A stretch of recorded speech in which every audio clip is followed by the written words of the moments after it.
Wall Street Memes Casino, I'm fine. and Sportsbook. This is KUGAN CASSIUS for IFLTV. Delighted on this Monday morning to be joined by Frank Warren. How are you, first of all, Frank? Well, I'm all right. A bit disappointed about last night, but I'm okay. What about you? Yeah, same feelings and sentiments. What did you think, Frank? No major trophy in this country, whether Euro or World Cup, for 58 years now. That song's getting out of date now. The 30 years of her is really out of date now. But where did it go wrong last night, Frank, for you? I thought the first half, although Spain with a better football inside, I just feel that I feel like the team I think he picked a team to counteract the team they picked rather than picked a team that would go and play, of course you want to win, but I thought he was more worried about what they were going to do than what we were going to do. And I think that was it. It's like tactics in boxing, isn't it? You go out there, everyone gets tactically minded. And for me, it's always about putting in fights, putting the other guy on the back foot. And we didn't put him on the back foot. A couple of times we did break, we had half a chance, but there weren't a lot. And that was a terrible foul that they got away with as well against our man. That was a bit dodgy. But anyway, the better team won. But we could have been more. I think we could have had a tactically better team. But we done better than a lot of people thought we'd do. That's for sure. By getting to the final. Mm. And Southgate, stay, go. What do you think? Well, he's had how many goals he had at it now? You know what I mean? He's done well. He's got the two finals, but he's not won anything. Does he want to stay on and do a World Cup? Will it? What's his ambitions? I mean, I'm sure his ambition is to win something, or does he want to get into league management? I don't know. I mean, it's maybe it needs a shake-up. Hmm. All right, only another more 2 years before we all start saying it's coming home again. Oh, I wish that Hoxie song gets on my nerves. I never liked it, and it ain't come home. Let's think of another song. It's been the curse. False alarm. It's been the curse. That's like me down the pub. I'm coming home. Be home in 10. Frank, let's go straight into the boxing. Frank, with Aj-Dubois now, what's the ticket situation and where are you at with it at the moment for Wembley? It's going extremely well. We're going to have to apply to more pitch for some extended capacity, which was same as what we had to do last time for Tyson against Dillian White. So we'll be applying the same thing, and I think we're on the pretty much going to be very close, if not breaking the box office record there. Be amazing. There's been some great nights at Wembley over the years, and this definitely promises to be one of those. Do you think, since the fight has been announced, Frank, that are people being a little bit too dismissive of Dubois? Some people. I hope so. I don't think AJ's underestimating him. I really don't. Definitely not. No. And he'd be stupid too. I mean, he's not stupid. He's he's a very sensible guy, and I'm quite sure he knows himself. But you've got to remember, it's in some ways it's a fight that's in some ways has been forced on him a little bit because of Daniel winning that interim title and it being and because Usyk wasn't in a position to defend the title, that he vacated it so that he become full champion. So the way for him forward to win a world title is fighting Daniel, and he's gonna have his hands full. There's no doubt about that. I haven't really spoke to you about this. I know this is a little bit old news now, but obviously the clip that went viral, the face-off between him and Anthony Joshua, we saw a little bit more of Daniel's personality, as we have been seeing over the last 12 to 18 months.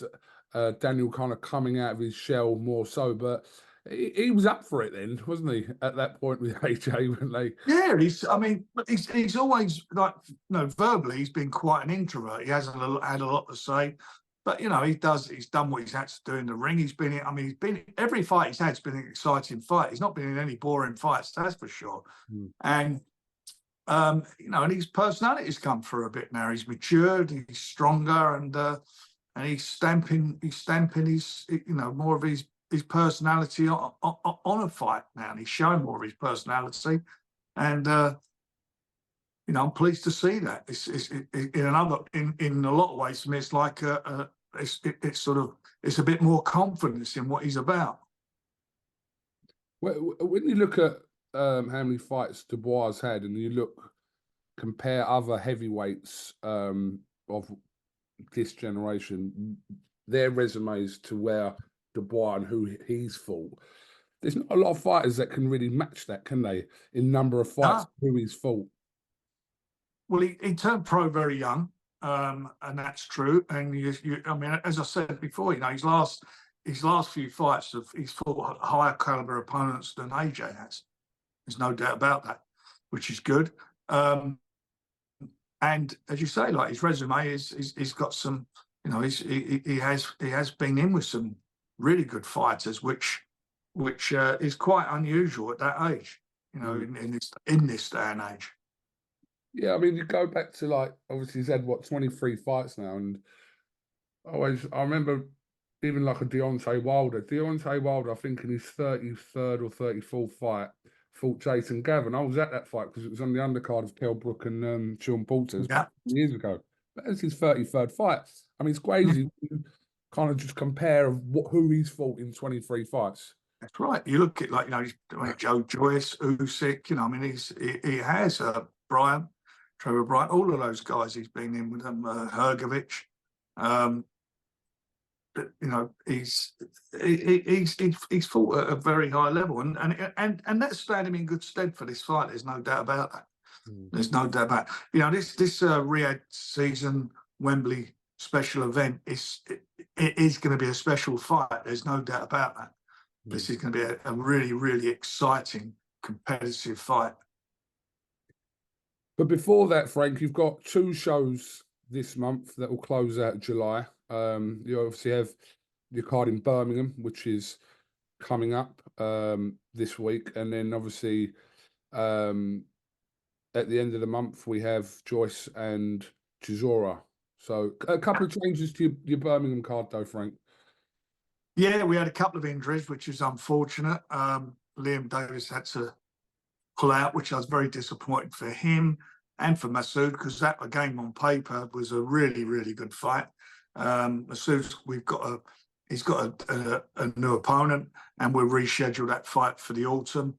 As I say, very disappointed. And obviously David Adelaide's had an injury, and he's out against Seoul. So again, we've rescheduled that, and we put Zach Parker on now in a really good fight. So it's you know, still a cracking event, and the main event is obviously standing up, and that I think is going to be a great rematch. You know, the first one is a contender for domestic fight of the year, and if it's half as good as the last one, it'll be a great fight. But I think both you know, Nathan and Brad are going to put something special together on the night.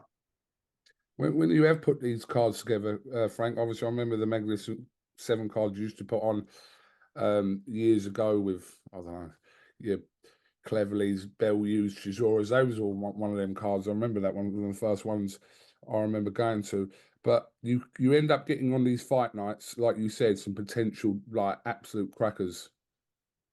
They are, and also it's what they lead to. You know, the last one was Nick Ball was on, wasn't he? Yeah. I mean, suddenly he's had 2 cracks at the world title, and he's now a world champion. You know, it's a springboard and it's worked continuously. And as you mentioned, you know, both with Nathan Cleverly and Tony Bellew, both went on to win world titles. Yeah, obviously, which comes on to Chisora. He was on one of them cards I remember from years ago as well. But very interesting fight. A lot of people can't really see which way this swings. We saw Chisora saying that he was going to knock Joyce out in a round the other day, and Joyce saying he was talking out of his whatever. But yeah, how are you seeing this, Frank? It's difficult to see. Look, I've said a couple of years ago that Derek should have retired. So is he going to prove me wrong or not? You know, the fight is a it's a really it's a fight involving oh sugar, what have I done here? Can you see me? Yeah, I can see. I got you. Okay, it's a fight that that will you know, they're a couple of years apart in their age groups. You know, up until Joe getting those defeats against Zhang, he was the fighter. There was a lot of people who avoided him. He was the interim world champion, and a lot of people thought he would become the next world champion, a tough guy. Anyway, that changed after that fight. So this is a crossroads fight for him, as it is for Derek. You know, one of them's going to lose, that's for sure, and the loser, I think, is I think he'll be out the game. This is a career defining fight for him. Yeah, it does seem a very long way back for whoever does lose that fight. So everything's on the line, and maybe let's see if Derek Chisora proves me wrong. There's some great fights on that undercard, Frank, as well. Moses Atuma against the very experienced Marius Wack. A great fight between Garner and Sharp. That's the pick of them out of those undercard fights. I mean, that's a brilliant matchup, that is. And then Dennis McCann and Baluta, part 2. Well, that was a great fight the first time round, except for the clash of heads. You know, he comes to fight Baluta, and he gave Dennis a lot to think about. So that's a tough fight and a rematch. Dennis is really up for it, as is Baluta. And as you said, Archie Sharp against against Ryan, 2 undefeated fighters. I'm really looking forward to that one. I mean, it's a really good fight card, as is the one in Birmingham. These are fabulous fight cards. Absolutely. Have you spoken to Tyson recently, Frank? He's on holiday. I spoke to him a week before he went away, very briefly. Right. And he's good. He's looking forward to December. He'll get back into serious training. He's ticking over. He'll get back into serious training in October and get himself ready for the big one. He believes that he knows what he has to do to win the fight. And I'm sure he'll make some adjustments. And I believe he can win the fight, but we'll see. It seems a long time away, but it's not really. Once we get into August, that little path between there and the 21st is going to fly. It's like, listen, time flies. Don't worry about that. I mean, it just flies by. I'll be honest, very soon. Riyadh season fight, and it's a fabulous rematch. The first fight was thrilling, very close, thrilling, fiercely fought, and I'm looking forward to the rematch. I think it'll be a great fight. Frank, just from the weekend just gone, we saw Jaron Boots Ennis defeat David Avanesian. Turkey Al Sheikh put out an interesting thing, which has been talked about, obviously, about wanting to see a fight with Boots Ennis and Terence Crawford at 154 pounds. Do you like that fight, Frank? Ennis and Crawford? Yeah, I do. He's the new kid on the block, isn't he? And he's a good fighter. There's no doubt about that. I think him and Crawford will be a tough fight. But Crawford's got has got a fight on the 3rd of August, again part of the Riyadh season in LA. That's going to be interesting, and we'll see how he looks and gets on in that fight. But that if he comes through it, him and Ennis, I think, is a cracking fight down the line. Absolutely. We saw there's a potential link up for Shakur Stevenson and Eddie Hearn. Are you a fan of Stevenson, Frank? He's a good boxer. He's not the most dynamic or exciting of fighters, but he's a good boxer. Interesting to see how that plays out. But Frank, like, full steam ahead now. Obviously, there's these big shows that kind of wrap up the year with a lot in between as well. So this little middle part of the year, we've got some exciting things coming up. There's a lot of things coming. You know, we got Big Bang Zhang. He's going to be out again. We're working on a date for him. I'm looking forward to that. Plus a lot of our other guys. We've got a couple of more signings that we're going to announce. I mean, we're We've got some exceptional shows. We'll probably be doing a couple in the States as well. So we're really, you know, we're as I say, we're lining these all up to announce, and I'm looking forward to it. You know, it's a great time for everybody in boxing. There's no doubt about that. Frank, what's your thoughts on a potential fight there between Canelo Alvarez and Chris Eubank Jr.? What do you think about that? What do I think about it? I should think he'll love that fight, won't he, Canelo? You know my view on Eubanks. I think Eubanks is a fighter. I'm not saying anything different than I've said for years and years. He's 34 years of age. He's not won a world title, and what's he had? 3 fights in 3 years and 1 turban.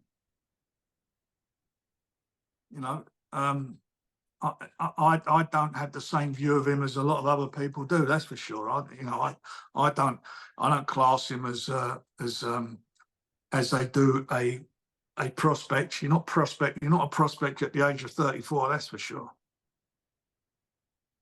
So he's signed a deal with Boxer now, and Eubank really has done the promotional merry-go-round. He's been with everyone from this country. But yeah, just signed a deal with Boxer. Well, he didn't like fighting on our shows because we got him beat.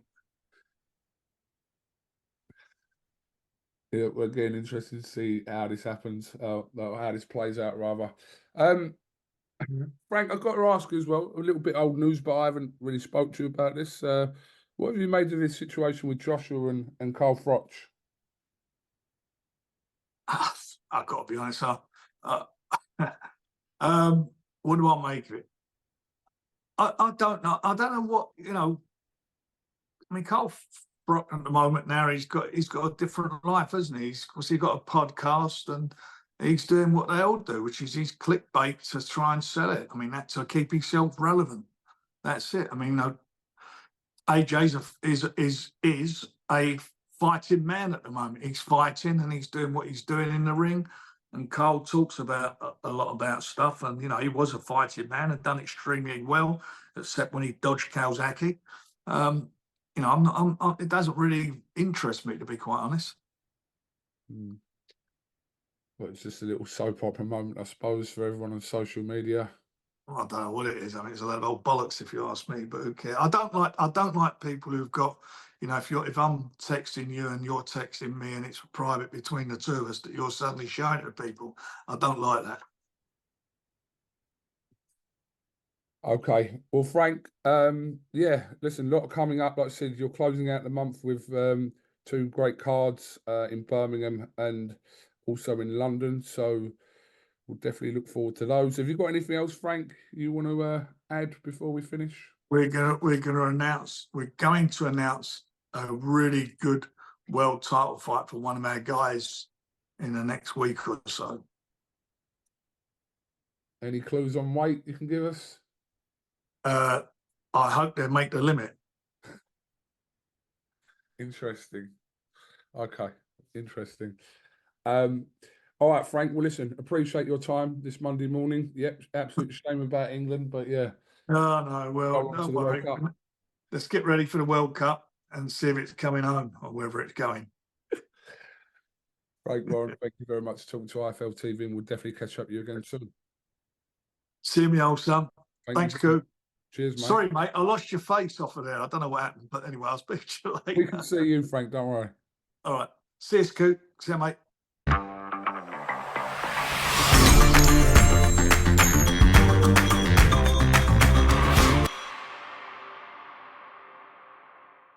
Wall Street Memes Casino I'm fine. and Sportsbook.